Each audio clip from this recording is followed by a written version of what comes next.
हाँ जी विद्यार्थियों, किद्दां हो सारे? ठीक हो? सारिਆਂ ਨੂੰ सत श्री अकाल। स्वागत है तुहाडा सारिਆਂ ਦਾ अपनी रीट आर्ट एंड पंजाबी वाली जमात दे विच। हाँ जी, हुण अज ना ਆਪਾਂ मात भाषा की गल कर रहे सी, है ना। पिछली जमात दे विच ना अपना मात भाषा बारे काफ़ी गल्लां जाणीआं, है ना, भी मात भाषा की विद्यार्थी के जीवन विच, स्कूली जीवन विच, समाजिक जीवन विच, परिवारिक जीवन विच की महत्व आ। ਉਹਦੇ ਬਾਰੇ ਆਪਾਂ ਪੂਰੀ ਚਰਚਾ ਕੀਤੀ ਸੀ। ਵਿੱਚੋਂ ਆਪਾਂ ਇਹ ਵੀ ਹੈ ਨਾ ਵੇਖਿਆ ਸੀ ਥੋੜ੍ਹਾ ਬਹੁਤਾ ਵੀ ਐਗਜ਼ਾਮੀਨਰ ਦੀ ਦ੍ਰਿਸ਼ਟੀ ਕੀ ਰਹਿੰਦੀ ਹੈ, ਐਗਜ਼ਾਮੀਨਰ ਕਿਵੇਂ ਮਤਲਬ ਉਹਦੇ ਵਿੱਚੋਂ ਪ੍ਰਸ਼ਨ ਸਵਾਲ ਪੁੱਛਦਾ।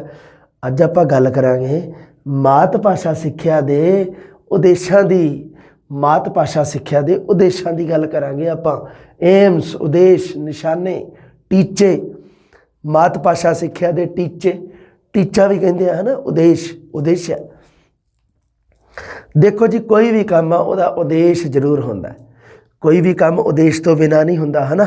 ਉਦੇਸ਼ ਹੈ ਤੁਸੀਂ ਪੜ੍ਹ ਰਹੇ ਹੋ, ਉਦੇਸ਼ ਹੈ ਵੀ ਨੌਕਰੀ ਲੱਗੀਏ, ਸਕਸੈਸਫੁਲ ਹੋ ਜਾਈਏ ਜ਼ਿੰਦਗੀ ਦੇ ਵਿੱਚ, ਹੈ ਨਾ। ਅਤੇ ਉਵੇਂ ਹੀ ਦੇਖੋ ਜੀ, ਜਿਹੜੀ ਮਾਤ ਭਾਸ਼ਾ ਕਿਸੇ ਬੱਚੇ ਨੂੰ ਸਿਖਾਉਣੀ, ਉਹਦੇ ਮਗਰ ਵੀ ਇੱਕ ਉਦੇਸ਼ ਛੁਪਿਆ ਹੁੰਦਾ।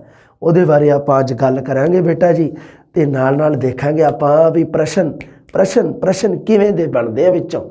ਹਾਂਜੀ, पहली गल ही देखो कि इंपोर्टेंट लिखी है, भाषा स्वै प्रगटावे का उत्तम साधन है। पता नहीं किन्नी क वारी पूछ लिया भी स्वै प्रगटावे का सब तो उत्तम साधन की है जी? धुनियाँ, शब्द, वाक, भाषा। थले आपदे हिसाब नाल एग्जामिनर है जिहड़ा वो ऑप्शन सैट कर दिंदा, है ना। हाँ, पंजाबी भाषा सिक्ख्या का की उद्देश है? देखो जी, हर भाषा सिक्ख्या के उद्देश है जिहड़े किसी भी भाषा के ਉਹ ਪੰਜਾਬੀ ਭਾਸ਼ਾ 'ਤੇ ਵੀ ਲਾਗੂ ਹੁੰਦੇ ਆ, ਹੈ ਨਾ।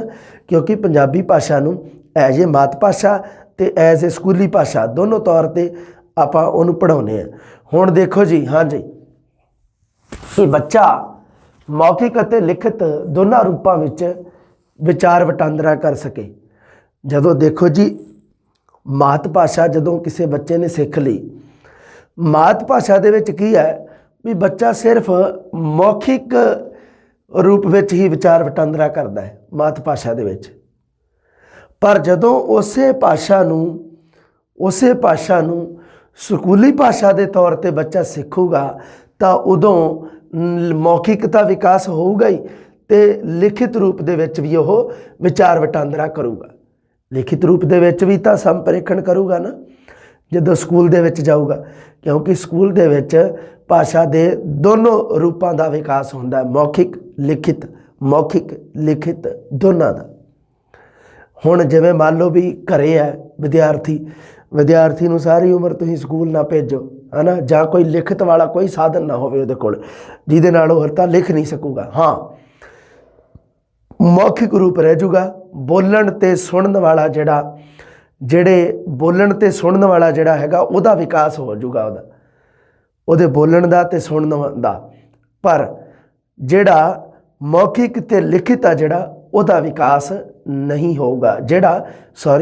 ਦੁਬਾਰੇ ਮੈਂ ਬੋਲਦਾ ਇਸ ਗੱਲ ਨੂੰ, ਮੈਨੂੰ ਲੱਗਦਾ ਮੈਂ ਗਲਤ ਬੋਲਤਾ, ਮੈਂ ਦੁਬਾਰੇ ਬੋਲਦਾ।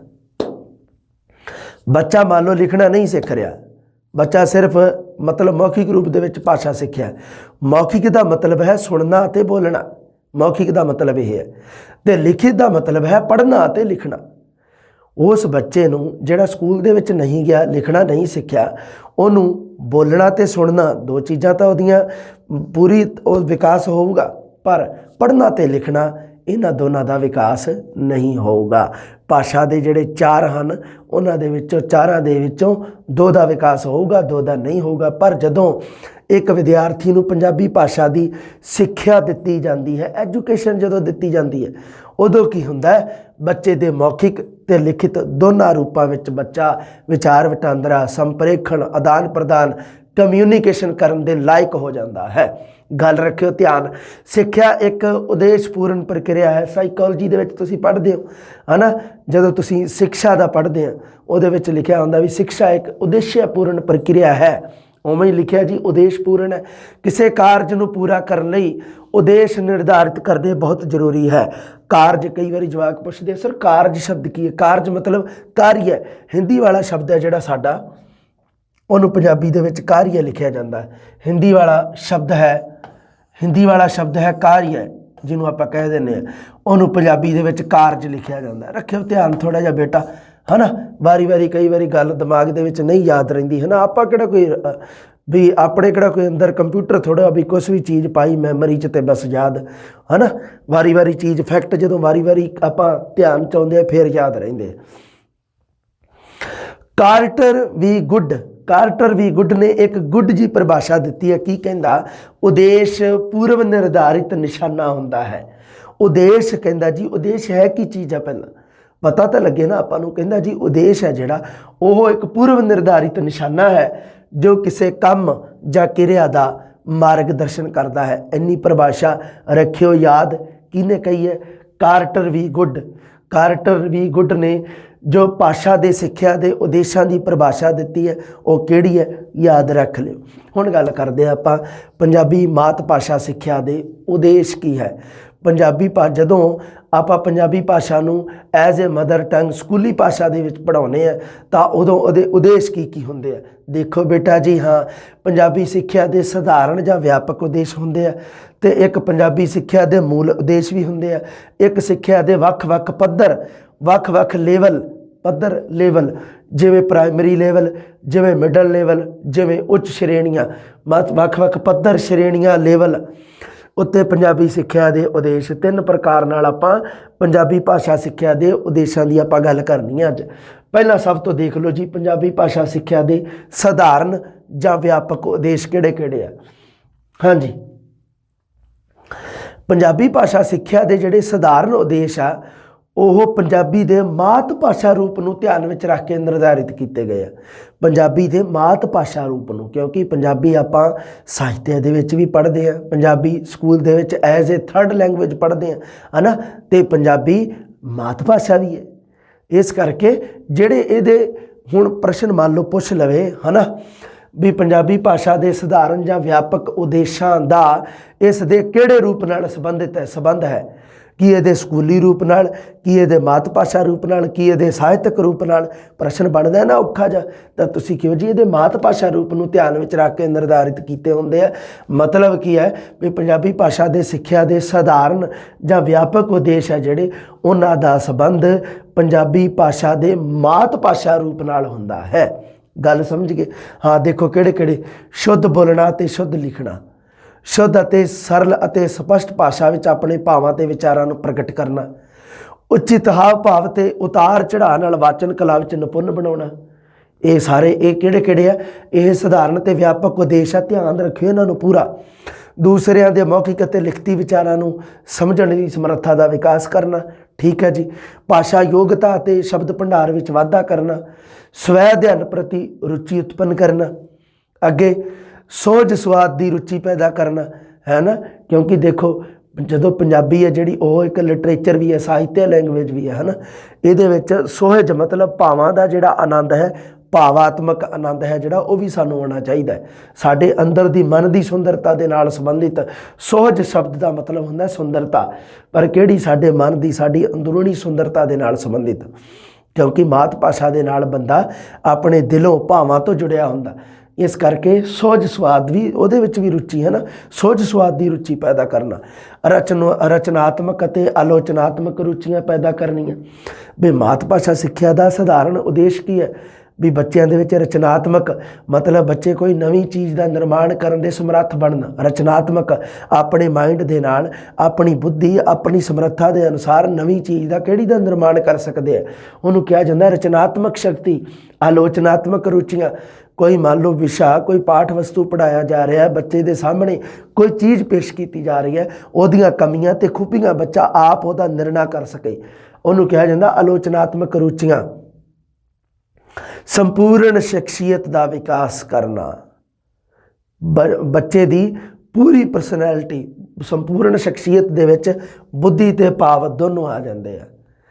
ਬੱਚੇ ਦਾ ਬੌਧਿਕ ਵਿਕਾਸ ਵੀ ਆ ਜਾਂਦਾ ਅਤੇ ਭਾਵਾਤਮਕ ਵਿਕਾਸ ਵੀ ਆ ਜਾਂਦਾ। ਬੌਧਿਕ ਵੀ ਆ ਜਾਂਦਾ ਅਤੇ ਭਾਵਾਤਮਕ ਵਿਕਾਸ ਦੋਨੋਂ ਹੀ, ਬੁੱਧੀ ਅਤੇ ਭਾਵ ਦਾ ਵਿਕਾਸ ਕਰਨਾ। ਹੁਣ ਦੇਖੋ ਜੀ, ਨੋਟ ਲਾ ਕੇ ਇੱਕ ਗੱਲ ਕੀਤੀ ਹੈ ਜੀ ਕਿ ਮਾਤ ਭਾਸ਼ਾ ਦਾ ਅਸਲ ਉਦੇਸ਼ ਕੀ ਹੈ। ਦੇਖੋ ਜੀ, ਆਹ ਤਾਂ ਮਾਤ ਭਾਸ਼ਾ ਦੇ ਸਧਾਰਨ ਉਦੇਸ਼ ਸੀਗੇ ਜਿਹੜੇ ਤੁਹਾਨੂੰ ਦੱਸੇ, ਪਰ ਇਹਦਾ ਅਸਲ ਉਦੇਸ਼ ਹੈ ਬੱਚਿਆਂ ਦੀ ਸੰਪੂਰਨ ਸ਼ਖਸੀਅਤ ਦਾ ਵਿਕਾਸ ਕਰਨਾ, ਬੱਚਿਆਂ ਦੀ ਸੰਪੂਰਨ ਸ਼ਖਸੀਅਤ ਦਾ ਵਿਕਾਸ ਕਰਨਾ ਮਾਤ ਭਾਸ਼ਾ ਦਾ ਅਸਲ ਉਦੇਸ਼ ਹੈ। ਮੰਨ ਲਓ ਪ੍ਰਸ਼ਨ ਪੁੱਛਣਾ ਹੋਵੇ ਐਗਜ਼ਾਮੀਨਰ ਨੇ ਕਿ ਮਾਤ ਭਾਸ਼ਾ ਦਾ ਅਸਲ ਉਦੇਸ਼ ਕੀ ਹੈ ਜੀ, ਹੈ ਨਾ, ਪ੍ਰਸ਼ਨ ਹੀ ਬਣਾਉਣਾ, ਬਣ ਗਿਆ। ਆ ਦੇਖ ਲਓ ਤੁਹਾਡੇ ਸਾਹਮਣੇ ਬਣਾਤਾ ਮੈਂ ਕਿ ਮਾਤ ਭਾਸ਼ਾ ਦਾ ਅਸਲ ਉਦੇਸ਼ ਹੈ ਭਾਸ਼ਾ ਯੋਗਤਾ ਤੇ ਸ਼ਬਦ ਭੰਡਾਰ ਵਿੱਚ ਵਾਧਾ ਕਰਨਾ, ਸਵੈ ਅਧਿਐਨ ਪ੍ਰਤੀ ਰੁਚੀ ਉਤਪੰਨ ਕਰਨਾ। ਅੱਗੇ ਕੀ ਮੰਨ ਲਓ ਪਾ ਦੇਵੇ ਆਹ ਸ਼ੁੱਧ ਬੋਲਣਾ ਤੇ ਸ਼ੁੱਧ ਲਿਖਣਾ, ਤੇ ਇੱਕ ਕਰ ਦੇਵੇ ਚੌਥਾ ਆਪਸ਼ਨ ਸੰਪੂਰਨ ਸ਼ਖਸੀਅਤ ਦਾ ਵਿਕਾਸ ਕਰਨਾ, ਤਾਂ ਹੋਊਗਾ 4 ਨੰਬਰ ਸਹੀ, ਹੈ ਨਾ। ਹੁਣ ਦੇਖਿਓ ਧਿਆਨ ਇਵੇਂ ਦੇ ਪ੍ਰਸ਼ਨਾਂ ਦਾ। ਹਾਂਜੀ, ਅੱਗੇ ਲਾਭਕਾਰੀ ਪੜ੍ਹਨ ਰੁਚੀਆਂ ਪੈਦਾ ਕਰਨੀਆਂ, ਪੜ੍ਹਨ ਉਹ ਚੀਜ਼ ਪੜ੍ਹਨੀ ਜਿਹੜੀ ਸਾਡੇ ਵਾਸਤੇ ਲਾਭਕਾਰੀ ਹੋਵੇ, ਸਾਡੇ ਵਾਸਤੇ ਹਿੱਤਦਾਇਕ ਹੋਵੇ, ਉਹ ਚੀਜ਼ ਪੜ੍ਹਨੀ। ਭਾਸ਼ਾ ਸਾਹਿਤ ਪ੍ਰਤੀ ਗਿਆਨ ਵਿੱਚ ਵਾਧਾ ਕਰਨਾ, ਇਹ ਗੱਲਾਂ ਰੱਖਿਓ ਧਿਆਨ ਦੇ ਵਿੱਚ। ਪੰਜਾਬੀ ਭਾਸ਼ਾ ਦੇ ਇਹ ਸਧਾਰਨ ਉਦੇਸ਼ਾਂ ਦੀ ਗੱਲ ਕੀਤੀ ਆ ਮੈਂ। ਸ਼ੁੱਧ ਬੋਲਣਾ, ਸ਼ੁੱਧ ਲਿਖਣਾ, ਸ਼ੁੱਧ ਸਰਲ ਤੇ ਸਪਸ਼ਟ ਸ਼ਬਦਾਂ ਵਿੱਚ ਆਪਣੇ ਭਾਵਾਂ ਤੇ ਵਿਚਾਰਾਂ ਨੂੰ ਪ੍ਰਗਟ ਕਰਨਾ ਤੇ ਦੂਸਰੇ ਦੇ ਭਾਵਾਂ ਨੂੰ ਵੀ ਗ੍ਰਹਿਣ ਕਰਨਾ। ਦੋਨੇ ਤਰੀਕੇ ਦੇ ਵਿੱਚ ਚਾਰੇ ਦੇ ਚਾਰੇ ਕੌਸ਼ਲਾਂ ਦਾ ਵਿਕਾਸ ਤਾਂ ਹੀ ਹੋਊਗਾ, ਹੈ ਨਾ। ਸਧਾਰਨ ਜਿਹੜੀ ਮਾਤ ਭਾਸ਼ਾ ਦਾ ਸਧਾਰਨ ਉਦੇਸ਼ ਇਹੀ ਹੈ ਵੀ ਚਾਰੇ ਕੌਸ਼ਲਾਂ ਦਾ ਵਿਕਾਸ ਹੋਵੇ ਬੱਚੇ ਦਾ, ਸੁਣਨਾ, ਬੋਲਣਾ, ਪੜ੍ਹਨਾ ਅਤੇ ਲਿਖਣਾ। ਉਹ ਕੀ ਕਰੇਗਾ, ਸੁਣ ਕੇ ਤੇ ਪੜ੍ਹ ਕੇ ਦੂਜਿਆਂ ਦੇ ਭਾਵਾਂ ਨੂੰ ਗ੍ਰਹਿਣ ਕਰੇਗਾ ਅਤੇ ਬੋਲ ਕੇ ਤੇ ਲਿਖ ਕੇ ਆਪਣੇ ਭਾਵਾਂ ਨੂੰ ਪ੍ਰਗਟ ਕਰੇਗਾ। ਮਤਲਬ ਚਾਰੇ ਕੌਸ਼ਲਾਂ ਦਾ ਵਿਕਾਸ। ਭਾਸ਼ਾ ਯੋਗਤਾ ਅਤੇ ਸ਼ਬਦ ਭੰਡਾਰ ਵਿੱਚ ਵਾਧਾ, ਸਵੈ ਅਧਿਐਨ ਪ੍ਰਤੀ ਰੁਚੀ, ਸੋਝ ਸੁਆਦੀ ਰੁਚੀ, ਰਚਨਾਤਮਕ ਤੇ ਆਲੋਚਨਾਤਮਕ ਰੁਚੀਆਂ, ਸੰਪੂਰਨ ਸ਼ਖਸੀਅਤ, ਲਾਭਕਾਰੀ ਪੜ੍ਹਨ ਦੀਆਂ ਰੁਚੀਆਂ ਪੈਦਾ ਕਰਨੀਆਂ। ਹੁਣ ਆ ਗਏ ਜੀ ਮਾਤ ਭਾਸ਼ਾ ਸਿੱਖਿਆ ਦੇ, ਪੰਜਾਬੀ ਮਾਤ ਭਾਸ਼ਾ ਸਿੱਖਿਆ ਦੇ ਮੂਲ ਉਦੇਸ਼। ਪੰਜਾਬੀ ਭਾਸ਼ਾ ਸਿੱਖਿਆ ਦੇ ਮੂਲ ਉਦੇਸ਼ ਕਿਹੜੇ ਕਿਹੜੇ ਆ ਜੀ? ਸਭ ਤੋਂ ਪਹਿਲਾ ਹੈਗਾ ਗਿਆਨਾਤਮਕ ਉਦੇਸ਼, ਕੌਸ਼ਲਾਤਮਕ ਉਦੇਸ਼, ਗਿਆਨਾਤਮਕ, ਕੌਸ਼ਲਾਤਮਕ, ਕਲਾਤਮਕ, ਸਿਰਜਨਾਤਮਕ ਜਾਂ ਰਚਨਾਤਮਕ, ਸੋਹਜਾਤਮਕ। ਬਸ ਇੰਨਾ ਹੀ, ਆ ਸਾਰਿਆਂ ਨੂੰ ਧਿਆਨ ਰੱਖਿਓ। ਇਹ ਮਾਤ ਭਾਸ਼ਾ ਸਿੱਖਿਆ ਦੇ ਜਿਹੜੇ ਮੂਲ ਉਦੇਸ਼ ਆ, ਗਿਆਨਾਤਮਕ, ਕੌਸ਼ਲਾਤਮਕ ਤੇ ਕਲਾਤਮਕ, ਸਿਰਜਨਾਤਮਕ ਜਾਂ ਰਚਨਾਤਮਕ ਤੇ ਸੋਹਜਾਤਮਕ। ਰੱਖਿਓ ਥੋੜ੍ਹਾ ਜਿਹਾ ਖਿਆਲ ਦੇ ਵਿੱਚ। ਪਹਿਲਾਂ ਉਦੇਸ਼ਾਂ ਦੇ ਨਾਮ ਮੈਂ ਪੜ੍ਹਤੇ ਆ, ਹੁਣ ਆਪਾਂ ਗੱਲ ਕਰਦੇ ਹਾਂ। ਦੇਖੋ ਜੀ, ਮਾਤ ਭਾਸ਼ਾ ਸਿੱਖਿਆ ਦੇ ਮੂਲ ਉਦੇਸ਼। ਪਹਿਲਾ ਹੈਗਾ ਜੀ ਗਿਆਨਾਤਮਕ ਉਦੇਸ਼। ਗਿਆਨਾਤਮਕ ਉਦੇਸ਼ ਪਹਿਲਾ, ਮਾਤ ਭਾਸ਼ਾ ਸਿੱਖਿਆ ਦੇ ਗਿਆਨਾਤਮਕ ਉਦੇਸ਼। ਗਿਆਨ ਦਾ ਸੰਬੰਧ ਕਿਹਦੇ ਨਾਲ ਆ? ਬੁੱਧੀ ਨਾਲ, ਸਾਡੇ ਦਿਮਾਗ ਦੇ ਨਾਲ ਹੈ ਗਿਆਨ ਦਾ। ਹੁਣ ਦੇਖੋ ਜੀ, ਗਿਆਨਾਤਮਕ ਉਦੇਸ਼ ਭਾਸ਼ਾ ਤੇ ਸਾਹਿਤ ਪ੍ਰਤੀ ਮੁੱਢਲੀਆਂ ਗੱਲਾਂ ਦਾ ਗਿਆਨ ਦੇਣਾ। ਠੀਕ ਹੈ, ਗਿਆਨਾਤਮਕ ਉਦੇਸ਼ ਦੇ ਵਿੱਚ ਕੀ ਜਿਹੜੀਆਂ ਮੇਨ ਕੀ ਪੁਆਇੰਟ ਰੱਖਿਓ ਧਿਆਨ ਦੇ ਵਿੱਚ, ਕੀ ਵਰਡਸ ਧਿਆਨ ਦੇ ਵਿੱਚ ਰੱਖਿਓ। ਦੇਖੋ, ਮਾਤ ਭਾਸ਼ਾ ਸਿੱਖਿਆ ਦੇ ਮੂਲ ਉਦੇਸ਼ਾਂ ਦੇ ਵਿੱਚ ਆਪਾਂ ਇੱਕ ਪੜ੍ਹ ਰਹੇ ਹਾਂ ਗਿਆਨਾਤਮਕ ਉਦੇਸ਼। ਗਿਆਨਾਤਮਕ ਉਦੇਸ਼ ਦੇ ਵਿੱਚ ਬੱਚੇ ਨੂੰ ਕਿਹੜੀ ਕਿਹੜੀ ਚੀਜ਼ ਦਾ ਗਿਆਨ ਦੇਣਾ ਹੈ? ਕਿਹੜੀ ਕਿਹੜੀ ਦਾ? ਭਾਸ਼ਾਈ ਤੱਤਾਂ ਦਾ ਗਿਆਨ। ਭਾਸ਼ਾ ਦੇ ਤੱਤ ਕਿਹੜੇ ਕਿਹੜੇ ਆ? ਦੇਖੋ, ਅੱਖਰ ਹੋ ਗਏ, ਸ਼ਬਦ ਹੋ ਗਏ, ਸ਼ਬਦ ਭੇਦ, ਵਾਕ, ਧੁਨੀ, ਸ਼ਬਦ, ਵਾਕ, ਅਖਾਣ, ਮੁਹਾਵਰੇ, ਇਹ ਸਾਰੇ ਤੱਤ ਆ ਭਾਸ਼ਾ ਦੇ। ਇਹਨਾਂ ਤੱਤਾਂ ਤੋਂ ਭਾਸ਼ਾ ਬਣੀ ਹੈ ਨਾ। ਤੇ ਹੁਣ ਇੱਥੇ ਕੀ ਹੈ? ਇਹਨਾਂ ਦਾ ਭਾਸ਼ਾਈ ਤੱਤਾਂ ਦਾ ਗਿਆਨ। ਇਹ ਕਿਹੜੇ ਵੀ ਉਦੇਸ਼ 'ਚ ਆਉਂਦਾ? ਗਿਆਨਾਤਮਕ ਉਦੇਸ਼ 'ਚ। ਰੱਖਿਓ ਧਿਆਨ, ਐਵੇਂ ਨਾ ਹੋਵੇ ਵੀ ਭਾਸ਼ਾਈ ਤੱਤਾਂ ਦਾ ਗਿਆਨ ਕੌਸ਼ਲਾਤਮਕ ਉਦੇਸ਼ ਦੇ ਵਿੱਚ ਵਾੜ ਦਿਓ, ਐਵੇਂ ਨਾ ਕਰਿਓ। ਧਿਆਨ ਰੱਖਿਓ, ਆਹ ਗੱਲਾਂ ਆਹ ਹੀ ਹੈ। ਇੱਥੇ ਪ੍ਰਸ਼ਨ ਆਊਗਾ, ਪ੍ਰਸ਼ਨ ਪੱਕਾ ਪੱਕਾ ਪੱਕਾ ਸ਼ਿਓਰ ਆਊਗਾ। ਭਾਸ਼ਾਈ ਵਿਸ਼ਾ ਵਸਤੂ ਦਾ ਗਿਆਨ। ਵਿਸ਼ਾ ਵਸਤੂ ਦਾ ਗਿਆਨ, ਹੈ ਨਾ। ਵਿਸ਼ਾ ਵਸਤੂ, ਬੱਚੇ ਨੂੰ ਕਿਹੜੀ ਸਮੱਗਰੀ ਪ੍ਰਦਾਨ ਕੀਤੀ ਜਾ ਰਹੀ ਹੈ ਭਾਸ਼ਾ ਦੇ ਵਿੱਚ, ਪਾਠ ਦੇ ਵਿੱਚ ਕਿਹੜਾ ਵਿਸ਼ਾ ਵਸਤੂ ਪੜ੍ਹਾਇਆ ਜਾ ਰਿਹਾ, ਪਾਠ ਦਾ ਵਿਸ਼ਾ, ਸਬਜੈਕਟ ਕੀ ਹੈ। ਲੇਖਕ ਦੇ ਵਿਚਾਰ, ਭਾਵ, ਸੰਸਕ੍ਰਿਤਿਕ, ਪੁਰਾਣਿਕ, ਵਿਵਹਾਰਿਕ ਜੀਵਨ ਗਥਾਵਾਂ, ਤੱਥ ਗਿਆਨ। ਇੰਨੀ ਗੱਲ ਦਾ ਤਾਂ ਬਾਹਲਾ ਧਿਆਨ ਰੱਖਿਓ। ਭਾਸ਼ਾਈ ਤੱਤਾਂ ਦਾ ਗਿਆਨ, ਭਾਸ਼ਾਈ ਵਿਸ਼ਾ ਵਸਤੂ ਦਾ ਗਿਆਨ, ਰਚਨਾ ਦੇ ਵੱਖ-ਵੱਖ ਰੂਪਾਂ ਦਾ ਗਿਆਨ, ਸਾਹਿਤ ਦੇ ਵੱਖ-ਵੱਖ ਰੂਪਾਂ ਦਾ ਗਿਆਨ। ਇਹ ਚਾਰੇ ਦੇ ਚਾਰੇ ਗਿਆਨਾਤਮਕ ਉਦੇਸ਼ ਦੇ ਵਿੱਚ ਆਉਂਦੇ ਆ। ਤੇ ਗਿਆਨਾਤਮਕ ਉਦੇਸ਼ ਪੰਜਾਬੀ ਭਾਸ਼ਾ ਸਿੱਖਿਆ ਦਾ ਮੂਲ ਉਦੇਸ਼ ਹੈ। ਪੰਜਾਬੀ ਭਾਸ਼ਾ ਸਿੱਖਿਆ ਦਾ ਮੂਲ ਉਦੇਸ਼ ਗਿਆਨਾਤਮਕ ਉਦੇਸ਼। ਉਹਦੇ ਵਿੱਚ ਭਾਸ਼ਾਈ ਤੱਤਾਂ ਦਾ ਗਿਆਨ, ਭਾਸ਼ਾਈ ਵਿਸ਼ੇ ਵਸਤੂ ਦਾ ਗਿਆਨ, ਰਚਨਾ ਦੇ ਵੱਖ-ਵੱਖ ਰੂਪਾਂ ਦਾ ਗਿਆਨ। ਰਚਨਾ ਦੇ ਵੱਖ-ਵੱਖ ਰੂਪ ਕਿਹੜੇ ਆ? ਵਾਰਤਾਲਾਪ, ਭਾਸ਼ਣ, ਵਾਦ ਵਿਵਾਦ, ਸੰਵਾਦ, ਇੰਟਰਵਿਊ, ਨਿਬੰਧ, ਕਹਾਣੀ, ਪੱਤਰ। ਇਹ ਰਚਨਾ ਕੀਤੀ ਜਾਂਦੀ ਹੈ ਨਾ ਇਹਨਾਂ ਦੀ। ਐਵੇਂ ਲਿਖਿਆ ਜਾਂਦਾ ਨਾ, ਕਹਾਣੀ ਰਚਨਾ ਕਰੋ, ਪੱਤਰ ਰਚਨਾ ਕਰੋ, ਹੈ ਨਾ, ਭਾਸ਼ਣ ਰਚਨਾ ਕਰੋ। ਸਾਹਿਤ ਦੇ ਵੱਖ-ਵੱਖ ਰੂਪਾਂ ਦਾ ਗਿਆਨ, ਆ ਸਾਹਿਤ ਦੇ ਰੂਪ ਆ ਸਾਰੇ। ਨਿਬੰਧ, ਕਾਵ, ਨਾਟਕ, ਨਿੱਕੀ ਕਹਾਣੀ, ਗੀਤ, ਨਾਵਲ, ਕਿੱਸਾ, ਵਾਰ, ਕਾਫੀ। ਇਹ ਸਾਹਿਤ ਦੇ ਵੱਖ-ਵੱਖ ਰੂਪਾਂ ਦਾ ਗਿਆਨ ਹੈ। ਕਾਫੀ ਵਾਰ ਕਿੱਸਾ ਤੇ ਆਪਣੇ ਸਿਲੇਬਸ ਦੇ ਵਿੱਚ ਵੀ ਹੈ, ਇਸ ਕਰਕੇ ਇਹ ਪ੍ਰਸ਼ਨ ਇੱਥੇ ਪੁੱਛ ਸਕਦਾ ਹੈ ਨਾ ਵੀ ਕਾਫੀ ਵਾਰ ਤੇ ਕਿੱਸਾ ਇਹ ਹੈ ਕੀ ਹੈ, ਸਾਹਿਤ ਦੇ ਰੂਪ ਆ ਤੇ ਸਾਹਿਤ ਦੇ ਵੱਖ-ਵੱਖ ਰੂਪਾਂ ਦਾ ਗਿਆਨ ਆਪਾਂ ਨੂੰ ਕਿਹੜੇ 'ਚ ਮਿਲਣਾ, ਗਿਆਨਾਤਮਕ ਉਦੇਸ਼ ਦੇ ਵਿੱਚ। ਸਾਹਿਤ ਦੇ ਵੱਖ-ਵੱਖ ਰੂਪਾਂ ਦੇ ਗਿਆਨ ਦਾ ਵਿਕਾਸ, ਗਿਆਨ ਦਾ ਜਿਹੜਾ ਵਿਕਾਸ ਦਾ ਉਦੇਸ਼ ਹੈ ਉਹ ਕਿਹਦੇ ਵਿੱਚ ਆਊਗਾ, ਗਿਆਨਾਤਮਕ ਉਦੇਸ਼ ਦੇ ਵਿੱਚ, ਜਿਹੜਾ ਪੰਜਾਬੀ ਭਾਸ਼ਾ ਸਿੱਖਿਆ ਦਾ ਮੂਲ ਉਦੇਸ਼ ਹੈ। ਇੰਪੋਰਟੈਂਟ ਆ, ਧਿਆਨ ਦੇ ਵਿੱਚ ਰੱਖਿਓ। ਸਾਹਿਤ ਦੇ ਵੱਖ-ਵੱਖ ਰੂਪਾਂ ਦਾ ਗਿਆਨ, ਐ ਨਾ ਹੋਵੇ ਵੀ ਸਾਹਿਤ ਦੇ ਵੱਖ-ਵੱਖ ਰੂਪਾਂ ਦੇ ਗਿਆਨ ਨੂੰ ਕੌਸ਼ਲਾਤਮਕ ਉਦੇਸ਼ ਨੂੰ ਸਮਝ ਲਓ ਕਿ ਜਾਂ ਕਲਾਤਮਕ ਜਾਂ ਸਿਰਜਨਾਤਮਕ, ਹੈ ਨਾ, ਇਵੇਂ ਨਾ ਧਿਆਨ ਰੱਖਿਓ, ਇਸ ਗੱਲ ਦਾ ਰੱਖਿਓ ਧਿਆਨ। ਇਹ ਵੀ ਰਚਨਾਤਮਕ 'ਚ ਨਹੀਂ ਆਉਂਦੇ ਗੇ। ਦੇਖ ਲਓ, ਰਚਨਾ ਦੇ ਵੱਖ-ਵੱਖ ਰੂਪਾਂ ਦਾ ਗਿਆਨ ਭਾਸ਼ਾ ਦੇ ਗਿਆਨਾਤਮਕ ਉਦੇਸ਼ਾਂ 'ਚ ਆਉਂਦਾ, ਕਿਤੇ ਰਚਨਾਤਮਕ ਦੇ ਵਿੱਚ ਕਰ ਦੋ, ਹੈ ਨਾ। ਐਵੇਂ ਪ੍ਰਸ਼ਨ, ਇਹ ਬਹੁਤ ਔਖਾ ਪ੍ਰਸ਼ਨ ਬਣਦਾ ਇੱਥੇ, ਇਸ ਤੋਂ ਹਾਰਡ ਕੋਈ ਪ੍ਰਸ਼ਨ ਨਹੀਂ ਬਣਦਾ। ਰੱਖਿਓ ਧਿਆਨ ਥੋੜ੍ਹਾ ਜਿਹਾ, ਹੈ ਨਾ, ਵਧੀਆ ਖਿਆਲ ਰੱਖਿਓ ਇਸ ਚੀਜ਼ ਦਾ, ਪੂਰੇ ਐਨ ਠੰਡੇ ਦਿਮਾਗ ਨਾਲ। ਕੌਸ਼ਲਾਤਮਕ ਉਦੇਸ਼ ਦੀ ਗੱਲ ਕਰਦੇ ਹਾਂ ਆਪਾਂ ਜੀ। ਹਾਂਜੀ, ਇਸ ਦਾ ਸੰਬੰਧ 4 ਭਾਸ਼ਾਈ ਕੌਸ਼ਲਾਂ ਨਾਲ ਹੈ। 4 ਭਾਸ਼ਾਈ ਕੌਸ਼ਲ ਕਿਹੜੇ-ਕਿਹੜੇ ਆ ਜੀ? ਸੁਣਨਾ ਅਤੇ ਸਮਝਣਾ 1 ਨੰਬਰ, ਦੂਸਰਾ ਬੋਲਣਾ, ਤੀਸਰਾ ਪੜ੍ਹਨਾ, ਚੌਥਾ ਲਿਖਣਾ।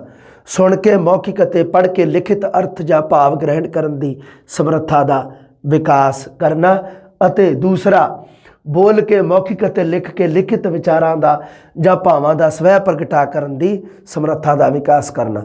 ਚਾਰੇ ਦੇ ਚਾਰੇ ਕੌਸ਼ਲਾਂ ਦਾ ਵਿਕਾਸ ਕੌਸ਼ਲਾਤਮਕ ਉਦੇਸ਼ ਵਿੱਚ ਆਉਂਦਾ ਹੈ। ਸ਼ੁੱਧ ਵਾਚਨ ਨਾਲ ਲਿਖਿਤ ਭਾਸ਼ਾ ਦਾ ਉੱਚੀ ਅਤੇ ਮੌਨ ਵਾਚਨ ਕਰਦੇ ਹੋਏ ਅਰਥ ਗ੍ਰਹਿਣ ਕਰਨਾ। ਭਾਸ਼ਾ ਤੇ ਵਿਆਕਰਣ ਦਾ ਸ਼ੁੱਧ, ਸਪਸ਼ਟ ਤੇ ਪ੍ਰਭਾਵਸ਼ਾਲੀ ਪ੍ਰਯੋਗ ਆ ਵਿਆਕਰਣ ਵਾਲਾ ਕੌਸ਼ਲਾਤਮਕ ਉਦੇਸ਼ ਦੇ ਵਿੱਚ ਆਉਂਦਾ। ਸ਼ੁੱਧ, ਸੁੰਦਰ ਅਤੇ ਪ੍ਰਭਾਵਸ਼ਾਲੀ ਲਿਖਤ ਇਹ ਕੌਸ਼ਲ ਹੀ ਹੁੰਦੇ ਇੱਕ ਤਰ੍ਹਾਂ ਦੇ। ਗੱਦ ਪਦ ਪੜ੍ਹ ਕੇ ਅਰਥ ਗ੍ਰਹਿਣ ਕਰਨਾ ਇਹ ਸਾਡੇ ਕੌਸ਼ਲਾਂ ਦੇ ਵਿੱਚ ਆਉਂਦੇ ਆ, ਕੌਸ਼ਲ ਵਿਕਾਸ ਦੇ ਵਿੱਚ ਆਉਂਦੇ ਆ। ਇਹਦੇ ਵਿੱਚ ਸਭ ਤੋਂ ਜ਼ਿਆਦਾ ਧਿਆਨ ਰੱਖਣ ਵਾਲੀ ਚੀਜ਼ ਹੈ ਚਾਰੇ ਭਾਸ਼ਾਈ ਕੌਸ਼ਲਾਂ ਦੀ ਗੱਲ। ਸ਼ੁੱਧ ਵਾਚਨ ਵਾਲੀ ਗੱਲ ਵੀ ਧਿਆਨ ਵਿੱਚ ਰੱਖਣ ਵਾਲੀ ਹੈ। ਹੁਣ ਆ ਗਈ ਜੀ ਗੱਲ ਕਲਾਤਮਕ ਉਦੇਸ਼ਾਂ ਦੀ। ਕਲਾ ਸੰਬੰਧੀ ਵਿਦਿਆਰਥੀ ਵਿੱਚ ਕਲਾਤਮਕ ਰੁਚੀਆਂ ਅਤੇ ਸਦ ਪ੍ਰਵਰਤੀਆਂ ਜਾਂ ਚੰਗੀਆਂ ਬਿਰਤੀਆਂ ਦਾ ਵਿਕਾਸ ਕਰਨਾ, ਜਿਵੇਂ ਭਾਸ਼ਾ ਅਤੇ ਸਾਹਿਤ ਪ੍ਰਤੀ ਰੁਚੀ ਪੈਦਾ ਕਰਨਾ, ਹੈ ਨਾ। ਭਾਸ਼ਾ ਅਤੇ ਸਾਹਿਤ ਦੇ ਪ੍ਰਤੀ ਰੁਚੀ ਪੈਦਾ ਕਰਨਾ, ਇਹ ਕਲਾਤਮਕ ਉਦੇਸ਼ਾਂ ਦੇ ਵਿੱਚ ਆਉਂਦੇ ਆ। ਸਦ ਪ੍ਰਵਰਤੀਆਂ ਮਤਲਬ ਚੰਗੇ ਗੁਣਾਂ ਦਾ ਵਿਕਾਸ ਕਰਨਾ।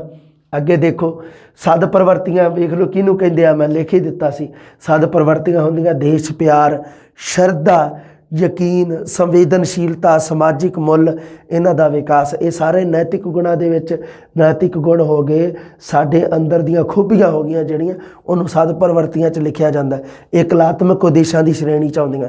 ਸਦ ਪ੍ਰਵਰਤੀਆਂ ਜਿਹੜੀਆਂ, ਸਦ ਪ੍ਰਵਰਤੀਆਂ ਦਾ ਵਿਕਾਸ ਹੈ ਜਿਹੜਾ, ਉਹ ਪੰਜਾਬੀ ਭਾਸ਼ਾ ਦਾ ਮੂਲ ਉਦੇਸ਼ ਹੈ ਅਤੇ ਉਹ ਕਿਹਦੇ ਵਿੱਚ ਆਉਂਦਾ? ਕਲਾਤਮਕ ਉਦੇਸ਼ ਦੇ ਵਿੱਚ।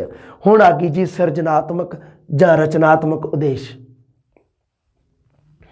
ਸਾਹਿਤ ਰਚਨਾ ਦੀ ਪ੍ਰੇਰਣਾ ਦੇਣਾ, ਰਚਨਾ ਕਰਨ ਦੀ, ਸਾਹਿਤ ਰਚਨਾ ਦੀ, ਰਚਨਾਵਾਂ ਵਿੱਚ ਮੌਲਿਕਤਾ ਦਾ ਵਿਕਾਸ ਕਰਨਾ, ਹੈ ਨਾ।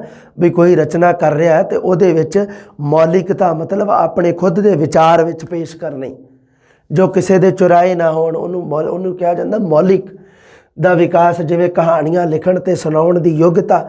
ਹੁਣ ਸਿਰਜਨਾਤਮਕ ਦੇ ਵਿੱਚ ਇਕੱਲਾ ਲਿਖਣਾ ਹੀ ਥੋੜ੍ਹਾ ਹੁੰਦਾ, ਕਿਸੇ ਗੱਲ ਨੂੰ ਬੋਲ ਕੇ ਸੁਣਾ ਦੇਣਾ, ਇਹ ਵੀ ਤਾਂ ਰਚਨਾਤਮਕ ਜਾਂ ਸਿਰਜਨਾਤਮਕ ਦੇ ਵਿੱਚ ਹੀ ਆਉਂਦਾ।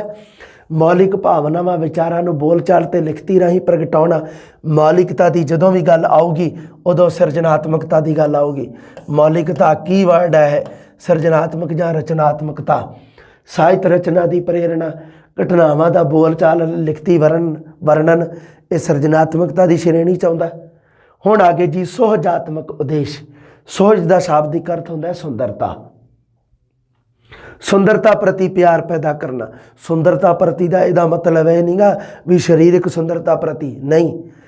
ਕਿਉਂਕਿ ਦੇਖੋ ਜਿਹੜਾ ਹੁੰਦਾ ਨਾ ਸਾਹਿਤਿਆ ਇੱਕ ਬਹੁਤ ਵੱਡੀ ਕਲਾ ਸੌਂਦਰਿਆ ਇੱਕ।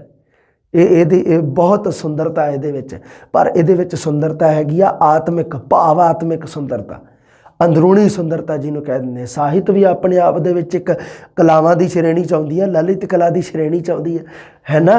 ਹਾਂ, ਕਵਿਤਾ ਦੇ ਭਾਵਾਂ ਨੂੰ ਗ੍ਰਹਿਣ ਕਰਨਾ ਇਹ ਸੁਹਜਾਤਮਕ ਉਦੇਸ਼ ਦੇ ਵਿੱਚ ਆਉਂਦਾ ਹੈ। ਕਵਿਤਾ ਦੇ ਭਾਵਾਂ ਨੂੰ ਗ੍ਰਹਿਣ ਕਰ ਲੈਣਾ ਵੀ ਕਵੀ ਅਸਲ ਦੇ ਵਿੱਚ ਕਹਿਣਾ ਕੀ ਚਾਹੁੰਦਾ ਸੀ, ਕਵੀ ਦੇ ਮਨ ਦੇ ਕੀ ਭਾਵ ਸੀ, ਕਵਿਤਾ ਦੇ ਵਿੱਚ ਕਿਹੜੇ ਭਾਵਾਂ ਨੂੰ ਪ੍ਰਗਟ ਕਰਨ, ਕਾਵਿਕ ਸੁੰਦਰਤਾ ਨੂੰ ਪਛਾਣਨ ਦੀ ਯੋਗਤਾ, ਇਹ ਸੁਹਜਾਤਮਕ ਉਦੇਸ਼ਾਂ ਦੇ ਵਿੱਚ ਆਉਂਦਾ ਹੈ। ਕਵਿਤਾ ਦੇ ਭਾਵਾਂ ਨੂੰ ਦੇਖੋ, ਮਨ ਦੀ ਸੁੰਦਰਤਾ ਦੀ ਮੈਂ ਗੱਲ ਕਰ ਰਿਹਾ, ਜੇ ਤਾਂ ਮਨ ਦੀ ਸੁੰਦਰਤਾ ਦੀ ਗੱਲ ਕਰਾਂ ਵੀ ਮਨ ਨੂੰ ਕੋਈ ਚੀਜ਼ ਸੋਹਣੀ ਲੱਗਦੀ ਹੋਵੇ, ਜੇ ਤਾਂ ਕਵਿਤਾ ਮਨ ਨੂੰ ਸੋਹਣੀ ਲੱਗਦੀ ਆ ਪੜ੍ਹਦਿਆਂ ਤਾਂ ਉਹਦਾ ਭਾਵ ਆਪਾਂ ਨੂੰ ਪਤਾ ਲੱਗੂਗਾ, ਜੇ ਮਨ ਨੂੰ ਚੰਗੀ ਨਹੀਂ ਲੱਗਦੀ ਤਾਂ ਉਹਦਾ ਭਾਵ ਆਪਾਂ ਨੂੰ ਪਤਾ ਨਹੀਂ ਲੱਗੂਗਾ, ਜਿੰਨਾ ਮਰਜ਼ੀ ਜ਼ੋਰ ਲਾ ਲਿਓ। ਇਹਨੂੰ ਕਿਹਾ ਜਾਂਦਾ ਸੁਹਜਾਤਮਕ ਉਦੇਸ਼। ਸੁਹਜਾਤਮਕ ਮਤਲਬ ਅੰਦਰੂਨੀ ਸੁੰਦਰਤਾ ਦੇ ਨਾਲ ਦੇਖਣਾ, ਕਿਉਂਕਿ ਕਵਿਤਾ ਦੇ ਵਿੱਚ ਬੜੀ ਸੋਹਣੀ ਸੁੰਦਰ ਤਰੀਕੇ ਨਾਲ ਸ਼ਬਦਾਂ ਦੀ ਜੜਤ ਨਾਲ ਸ਼ਬਦ ਜੜ ਕੇ, ਹੈ ਨਾ, ਜਿਵੇਂ ਮੋਤੀ ਨਹੀਂ ਜੜੇ ਹੁੰਦੇ, ਨਗੀਨੇ ਜੜੇ ਹੁੰਦੇ ਆ, ਉਵੇਂ ਜੜ ਕੇ ਸਾਡੇ ਸਾਹਮਣੇ ਇੱਕ ਕਵਿਤਾ ਪੇਸ਼ ਕੀਤੀ ਹੁੰਦੀ ਹੈ, ਕਵੀ ਨੇ ਆਪਣੇ ਭਾਵ ਪ੍ਰਗਟ ਕੀਤੇ ਹੁੰਦੇ ਆ।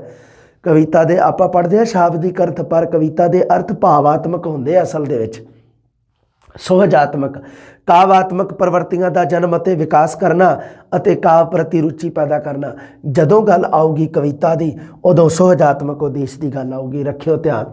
ਹੁਣ ਆ ਗਈ ਜੀ ਸਿੱਖਿਆ ਦੇ ਵੱਖ-ਵੱਖ ਪੱਧਰਾਂ, ਮਤਲਬ ਲੈਵਲ, ਵੱਖ-ਵੱਖ ਸ਼੍ਰੇਣੀਆਂ ਉੱਤੇ ਪੰਜਾਬੀ ਭਾਸ਼ਾ ਸਿੱਖਿਆ ਦੇ ਉਦੇਸ਼ ਆਪਾਂ ਨੂੰ ਪਤਾ ਹੀ ਹੈ।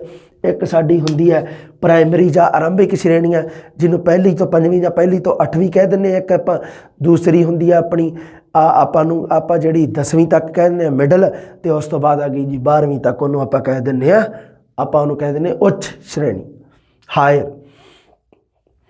ਪ੍ਰਾਇਮਰੀ ਪੱਧਰ 'ਤੇ ਪੰਜਾਬੀ ਭਾਸ਼ਾ ਸਿੱਖਿਆ ਦੇ ਉਦੇਸ਼ ਦੇਖੋ ਜੀ, ਆਪਾਂ ਨੂੰ ਪਤਾ ਹੈ ਵੀ ਆਪਣੇ ਸਕੂਲਾਂ ਦੇ ਵਿੱਚ ਪੰਜਾਬੀ ਹੈ ਜਿਹੜੀ ਉਹ 6ਵੀਂ ਜਮਾਤ ਤੋਂ ਲੱਗਦੀ ਹੈ, 6ਵੀਂ ਜਮਾਤ ਤੋਂ ਲੱਗਦੀ ਹੈ। ਇਹਦਾ ਮਤਲਬ ਇਹ ਹੈ ਵੀ ਬੱਚਿਆਂ ਨੂੰ 6ਵੀਂ ਜਮਾਤ ਤੋਂ ਜਦੋਂ ਪ੍ਰਾਇਮਰੀ ਪੱਧਰ 'ਤੇ ਜਦੋਂ ਬੱਚਾ ਪੰਜਾਬੀ ਭਾਸ਼ਾ ਸਿੱਖੂਗਾ, ਉਦੋਂ ਆਪਣਾ ਉਦੇਸ਼ ਹੋਣਾ ਚਾਹੀਦਾ ਹੈ। ਦੇਖੋ ਪ੍ਰਾਇਮਰੀ ਪੱਧਰ 'ਤੇ ਆਪਾਂ ਬੱਚੇ ਨੂੰ ਕਵਿਤਾ ਤਾਂ ਪੜ੍ਹਾ ਨਹੀਂ ਸਕਦੇ ਵੀ ਵੱਡੀ ਸਾਰੀ ਕਵਿਤਾ ਸ਼ਿਵ ਕੁਮਾਰ ਬਟਾਲਵੀ ਦੀ ਲਿਆਓ ਅਤੇ ਵੀ ਇਹਨੂੰ ਪੜ੍ਹਾਓ, ਐਵੇਂ ਤਾਂ ਨਹੀਂ ਕਰ ਸਕਦੇ। ਬੱਚੇ ਨੂੰ ਐ ਥੋੜ੍ਹਾ ਵੀ ਨਿਬੰਧ ਲਿਖ ਵੀ ਚੱਲ ਬੇਟਾ, ਹੈ ਨਾ। ਜਦੋਂ ਆਪਾਂ ਬੱਚਾ ਪਹਿਲੀ ਵਾਰੀ ਜਦੋਂ ਪੰਜਾਬੀ ਸਿੱਖੂਗਾ, ਆਪਾਂ ਕਿੱਥੋਂ ਸ਼ੁਰੂ ਕਰਾਂਗੇ? ਉਹਨੂੰ ਅੱਖਰਾਂ ਤੋਂ ਤਾਂ ਸ਼ੁਰੂ ਕਰਾਂਗੇ, ਊੜੇ ਐੜੇ ਤੋਂ ਸ਼ੁਰੂ ਕਰਾਂਗੇ। ਉਹਨੂੰ ਲਗਾ ਮਾਤਰਾ, ਮਾਤਰਾ ਲਗਾ ਮਾਤਰਾ, ਬਿੰਦੀ ਟਿੱਪੀ, ਸਧਾਰਨ ਜਾਣਕਾਰੀਆਂ ਦੇਵਾਂਗੇ ਉਹਨੂੰ। ਪੰਜਾਬੀ ਦੀ ਮੁਹਾਰਨੀ ਬਾਰੇ ਉਹਨੂੰ ਦੱਸਾਂਗੇ, ਪੰਜਾਬੀ ਦੀ ਵਰਣਮਾਲਾ ਬਾਰੇ ਉਹਨੂੰ ਦੱਸਾਂਗੇ, ਜਿਹੜੀ ਮੁਹਾਰਨੀ ਬਾਹਰ ਖੜੀ ਜਿਹਨੂੰ ਕਹਿ ਦਿੰਦੇ ਆਪਾਂ, ਉਹਦੇ ਬਾਰੇ ਹੈ ਨਾ ਗੱਲ ਕਰਾਂਗੇ। ਅਤੇ ਫਿਰ ਉਹ ਪ੍ਰਾਇਮਰੀ ਪੱਧਰ 'ਤੇ ਇਹੀ ਹੋਊਗਾ ਨਾ, ਬੱਚੇ ਨੂੰ ਆਹੀ ਕੁਛ ਪੜ੍ਹਾਉਣੇ ਆ, ਬਸ ਉਹਦੇ ਹਿਸਾਬ ਨਾਲ। ਹੁਣ ਦੇਖ ਲਓ ਪ੍ਰਾਇਮਰੀ ਪੱਧਰ 'ਤੇ ਤਾਂ ਬੜਾ ਸੌਖਾ ਕੰਮ ਹੈ ਪੰਜਾਬੀ ਭਾਸ਼ਾ ਸਿੱਖਿਆ ਦੇ ਉਦੇਸ਼। ਭਾਸ਼ਾਈ ਉਚਾਰਨ ਨੂੰ ਸ਼ੁੱਧ ਕਰਨਾ, ਇਹ ਭਾਸ਼ਾ ਦਾ ਉਚਾਰਨ ਹੈ ਜਿਹੜਾ ਇਹ ਪ੍ਰਾਇਮਰੀ ਪੱਧਰ 'ਤੇ ਧਿਆਨ ਦੇਣਾ ਹੈ। ਪ੍ਰਸ਼ਨ ਬਹੁਤ ਵਾਰੀ ਪੁੱਛਿਆ ਗਿਆ ਹੈ ਵੀ ਭਾਸ਼ਾਈ ਉਚਾਰਨ ਦਾ ਸੰਬੰਧ ਹੈ ਜਿਹੜਾ ਉਹ ਕਿਹੜੇ ਪੱਧਰ ਦੇ ਨਾਲ ਹੈ, ਉਹ ਕਿਹੜੇ ਪੱਧਰ ਦੇ ਨਾਲ? ਪ੍ਰਾਇਮਰੀ ਪੱਧਰ ਦੇ ਨਾਲ। ਦੂਸਰਾ, ਸ਼ਬਦ ਭੰਡਾਰ ਵਿੱਚ ਵਾਧਾ ਕਰਨਾ, ਇਹ ਇੱਥੇ ਹੀ ਕਰਨਾ ਬੱਚੇ ਦੇ, ਇੱਥੋਂ ਹੀ ਸ਼ੁਰੂ ਕਰ ਦੇਣਾ ਸ਼ਬਦ ਭੰਡਾਰ ਵਿੱਚ ਵਾਧਾ ਕਰਨਾ।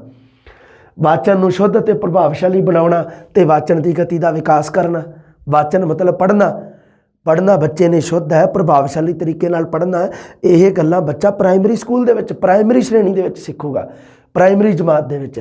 ਲਿਪੀ ਦੀ ਜਾਣਕਾਰੀ ਅਤੇ ਅਭਿਆਸ ਪ੍ਰਦਾਨ ਕਰਨਾ, ਕਿਉਂਕਿ ਬੱਚਾ ਨਾਲ ਲਿਖਤੀ ਰੂਪ ਵੀ ਤਾਂ ਸਿੱਖ ਰਿਹਾ ਹੈ। ਬੱਚੇ ਦੇ ਚਾਰਾਂ ਕੌਸ਼ਲਾਂ ਦਾ ਵਿਕਾਸ ਇੱਕਸਾਰ ਹੋਣਾ ਚਾਹੀਦਾ ਹੈ। ਅਗਰ ਬੱਚੇ ਨੂੰ ਆਪਾਂ ਲਿਖਤੀ ਰੂਪ ਨਹੀਂ ਸਿਖਾਵਾਂਗੇ ਤਾਂ ਉਸ ਦੇ ਲਿਖਤ ਵਾਲਾ ਜਿਹੜਾ ਕੌਸ਼ਲ ਹੈ ਉਸ ਦਾ ਵਿਕਾਸ ਨਹੀਂ ਹੋਵੇਗਾ, ਕਿਉਂਕਿ ਬੱਚਾ ਰਚਨਾਤਮਕ ਕੰਮ ਵੀ ਕਰੂਗਾ। ਲਿਖਣਾ ਤਾਂ ਇੱਕ ਰਚਨਾਤਮਕ ਕਿਰਿਆ ਹੈ, ਸਿਰਜਣਾਤਮਕ ਕਿਰਿਆ ਹੈ ਨਾ। ਲਿਖਣ ਦੇ ਨਾਲ ਅਭਿਆਸ ਬੱਚਾ ਕਰਦਾ ਹੈ, ਇੰਟਰਸਟਿੰਗ ਚੀਜ਼ ਹੈ ਲਿਖਣਾ। ਲਿਪੀ ਦੀ ਜਾਣਕਾਰੀ ਅਤੇ ਅਭਿਆਸ, ਸੁਲੇਖ ਅਨੁਲਿਖਤ ਆਦਿ ਦਾ ਅਭਿਆਸ ਕਰਨਾ, ਹੈ ਨਾ। ਵੀ ਬੱਚਾ ਜਿਹੜਾ ਸੁਲੇਖ ਲਿਖੇ, ਅਨੁਲੇਖ ਲਿਖੇ, ਇਹਨਾਂ ਬਾਰੇ ਵੀ ਆਪਾਂ ਗੱਲ ਕਰਾਂਗੇ ਜਦੋਂ ਭਾਸ਼ਾ ਸਿੱਖਿਆ ਦੇ ਉਦੇਸ਼ਾਂ ਦੀ ਗੱਲ ਕਰਾਂਗੇ। ਜਦੋਂ ਆਪਾਂ ਲਿਖਣ ਕੌਸ਼ਲ ਦੇ ਵਿਕਾਸ ਦੀ ਗੱਲ ਕਰਾਂਗੇ, ਆਹ ਚੀਜ਼ਾਂ ਉੱਥੇ ਆਉਣਗੀਆਂ। ਸੁਲੇਖ ਅਤੇ ਅਨੁਲੇਖ ਕਿਹਨੂੰ ਕਹਿੰਦੇ ਆ, ਉੱਥੇ ਚਰਚਾ ਕਰਾਂਗੇ ਆਪਾਂ ਇਹਦੇ ਬਾਰੇ, ਲੰਮੀ ਸਾਰੀ ਚਰਚਾ ਕਰਾਂਗੇ। ਸੁਲੇਖ ਅਨੁਲਿਖਤ ਆਦਿ ਦਾ ਅਭਿਆਸ ਕਰਾਉਣਾ ਬੱਚੇ ਨੂੰ, ਆਹ ਪ੍ਰਾਇਮਰੀ ਪੱਧਰ 'ਤੇ ਹੀ ਹੁੰਦਾ। ਵਿਚਾਰਾਂ ਵਿੱਚ ਸਪਸ਼ਟਤਾ, ਤਰਕ ਸੰਗਤਾ ਲਿਆਉਣੀ, ਪ੍ਰਗਟਾ ਸ਼ਕਤੀ ਨੂੰ ਵਿਕਸਿਤ ਕਰਨਾ, ਇਹ ਵੀ ਸਾਡਾ ਇੱਥੇ ਹੀ ਹੋ ਜਾਂਦਾ ਪ੍ਰਾਇਮਰੀ ਪੱਧਰ 'ਤੇ। ਬਾਲ ਗੀਤਾਂ, ਬਾਲ ਕਹਾਣੀਆਂ, ਦੇਖੋ ਕਵਿਤਾ ਤਾਂ ਬੱਚੇ ਨੂੰ ਪ੍ਰਾਇਮਰੀ ਪੱਧਰ 'ਤੇ ਬੱਚੇ ਨੂੰ ਕਵਿਤਾ ਤਾਂ ਸਿਖਾਉਣੀ ਹੈ, ਠੀਕ ਹੈ, ਸਹੀ ਗੱਲ ਹੈ, ਕਵਿਤਾ ਪੜ੍ਹਾਉਣੀ ਹੈ। ਪਰ ਕਵਿਤਾ ਦਾ ਰੂਪ ਕਿਹੜਾ ਹੋਊਗਾ? ਸਾਹਿਤਕ ਕਵਿਤਾ ਕਿ ਰਾਜਨੀਤੀ ਸੰਬੰਧੀ ਕਵਿਤਾ ਕਿ ਬਾਲ ਗੀਤਾਂ ਸੰਬੰਧੀ ਕਵਿਤਾ? ਆਪਾਂ ਉਹਨੂੰ ਕਰਾਂਗੇ ਜੀ ਬਾਲ ਗੀਤਾਂ ਸੰਬੰਧੀ। ਬਾਲ ਗੀਤਾਂ ਸੰਬੰਧੀ ਕਵਿਤਾ ਬੱਚੇ ਨੂੰ ਪੜ੍ਹਾਵਾਂਗੇ। ਬਾਲ ਗੀਤਾਂ, ਬਾਲ ਕਹਾਣੀਆਂ, ਉਹਨੂੰ ਲੇਖ ਆਦਿ ਸੁਣਨ ਅਤੇ ਸੁਣਾਉਣ ਦੀ ਸਮਰੱਥਾ ਦਾ ਵਿਕਾਸ ਕਰਨ। ਸਧਾਰਨ ਕਿਸਮ ਦੇ ਲੇਖ ਉਹਨੂੰ ਬੱਚੇ ਨੂੰ ਆਪਾਂ ਹੈ ਨਾ ਪੜ੍ਹਨ ਦੀ ਆਦਤ ਦਾ ਵਿਕਾਸ ਕਰਨਾ, ਪੜ੍ਹਨ ਵਿੱਚ ਗਤੀ ਅਤੇ ਸ਼ੁੱਧਤਾ, ਪੜ੍ਹ ਕੇ ਲੇਖਕ ਦੇ ਭਾਵ ਗ੍ਰਹਿਣ ਕਰਨ ਦੀ ਯੋਗਤਾ ਦਾ ਵਿਕਾਸ। ਸਪੈਸ਼ਲੀ ਆਹ ਗੱਲ ਧਿਆਨ ਰੱਖਿਓ, ਬਾਲ ਗੀਤ, ਬਾਲ ਕਹਾਣੀਆਂ, ਲੇਖ, ਕਵਿਤਾ ਦੀ ਲੈਅ ਤਾਲ ਸੁਭਾਵਿਕ ਅਤੇ ਪ੍ਰਵਾਹਪੂਰਵਕ ਪਾਠ ਕਰਨ ਦੀ ਸਮਰੱਥਾ ਪੈਦਾ ਕਰਨੀ। ਆ ਲੈਅ ਤਾਲ ਬੱਚੇ ਨੂੰ ਹੈ ਨਾ, ਕਿਉਂਕਿ ਬਾਲ ਗੀਤ ਦੇ ਵਿੱਚ ਜਦੋਂ ਆਪਾਂ ਜਦੋਂ ਵਿਧੀ ਨਾਲ ਬੱਚੇ ਨੂੰ ਬਾਲ ਗੀਤ ਪੜ੍ਹਾਉਂਦੇ ਆ ਤੇ ਉਦੋਂ ਲੈਅ ਤਾਲ ਸੁਰ ਦੇ ਨਾਲ ਆਪਾਂ ਉਹਨੂੰ ਪੜ੍ਹਾਉਂਦੇ ਆ, ਲੈਅ ਤਾਲ ਦਾ ਵਿਕਾਸ ਹੁੰਦਾ ਬੱਚੇ ਦਾ।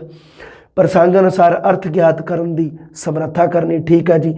ਬੱਚੇ ਨੂੰ ਸਰਲ ਅਤੇ ਛੋਟੇ ਵਾਕਾਂ ਵਿੱਚ ਬੋਲਣ ਅਤੇ ਲਿਖਣ ਦੇ ਯੋਗ ਬਣਾਉਣਾ। ਬੱਚੇ ਵਾਸਤੇ ਸਰਲ ਅਤੇ ਜਿਹੜੇ ਛੋਟੇ ਵਾਕ ਉਹ ਬੱਚੇ ਨੂੰ ਬਣਾਉਣੇ ਸਿਖਾਉਣੇ ਆ ਸਭ ਤੋਂ ਪਹਿਲਾਂ ਪ੍ਰਾਇਮਰੀ ਪੱਧਰ 'ਤੇ। ਜਿਹੜੇ ਉਸ ਤੋਂ ਬਾਅਦ ਸੰਯੁਕਤ ਅਤੇ ਜਿਹੜੇ ਬਾਅਦ ਵਾਲੇ ਵਾਕ ਹੁੰਦੇ ਆ ਉਹ ਆਪਾਂ ਬਾਅਦ ਦੇ ਵਿੱਚ ਕਰਨੇ ਆ, ਉਹ ਬਾਅਦ ਦੀਆਂ ਸ਼੍ਰੇਣੀਆਂ ਵਿੱਚ ਆ। ਪੰਜਾਬੀ ਜਮਾਤ ਵਿੱਚ ਬੱਚਿਆਂ ਨੂੰ ਛੋਟੀਆਂ ਛੋਟੀਆਂ ਕਹਾਣੀਆਂ, ਲੇਖ ਪੱਤਰ ਲਿਖਣ ਸੁਣਾਉਣ ਦੇ ਯੋਗ ਬਣਾਉਣਾ। ਠੀਕ ਹੈ ਜੀ। ਪ੍ਰਾਇਮਰੀ ਪੱਧਰ 'ਤੇ ਇਹਨਾਂ ਉਦੇਸ਼ਾਂ ਦੇ ਫਲਸਵਰੂਪ ਬੱਚੇ 'ਚ ਪ੍ਰਾਇਮਰੀ ਦੇ ਅੰਤ ਤੱਕ ਹੇਠ ਲਿਖੇ ਵਿਵਹਾਰ ਪਰਿਵਰਤਨ ਹੋਣੇ ਚਾਹੀਦੇ ਹਨ।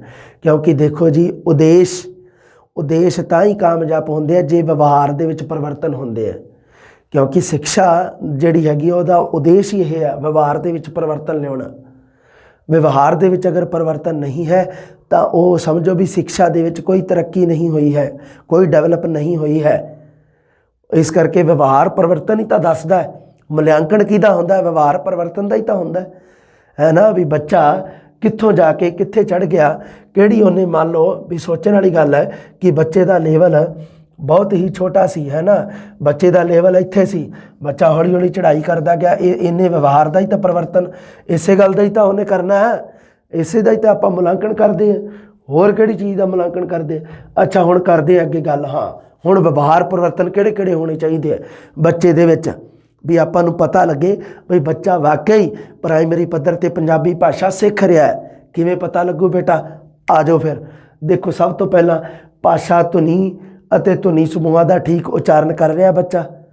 ਜੇਕਰ ਬੱਚਾ ਭਾਸ਼ਾ ਦੀਆਂ ਧੁਨੀਆਂ ਦਾ ਸਹੀ ਉਚਾਰਨ ਕਰ ਰਿਹਾ, ਊੜਾ ਐੜਾ ਈੜੀ ਸੱਸਾ ਹਾ ਕੱਕਾ ਖੱਖਾ ਗੱਗਾ ਘੱਗਾ ngੰਗਾ, ਇਹਨਾਂ ਦੇ ਸਹੀ ਉਚਾਰਨ ਕਰ ਰਿਹਾ, ਠੀਕ ਹੈ।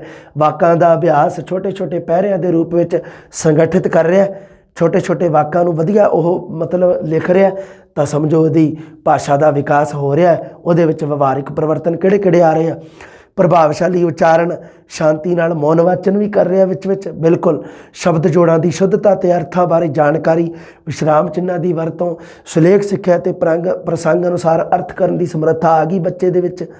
ਪ੍ਰਾਇਮਰੀ ਪੱਧਰ 'ਤੇ ਕਹਾਣੀ ਸੁਣਾਉਣਾ, ਚਿੱਤਰ ਦਾ ਵਰਣਨ ਕਰ ਸਕਦਾ। ਮੰਨ ਲਓ ਬੱਚੇ ਨੂੰ ਕੋਈ ਚਿੱਤਰ ਦੇਤਾ ਹੈ ਨਾ, ਕਿ ਉਹ ਵਰਣਨ ਕਰ ਦੂਗਾ। ਮੌਖਿਕ ਆਉਂਦਾ ਨਾ, ਇਹ ਸਾਡੇ ਇਹਦੇ ਵਿੱਚ ਬੋਲਣ ਕੌਸ਼ਲ ਦੇ ਨਾਲ ਸੰਬੰਧਿਤ ਵਿਧੀ ਆਉਂਦੀ ਆ ਚਿੱਤਰ ਵਰਣਨ।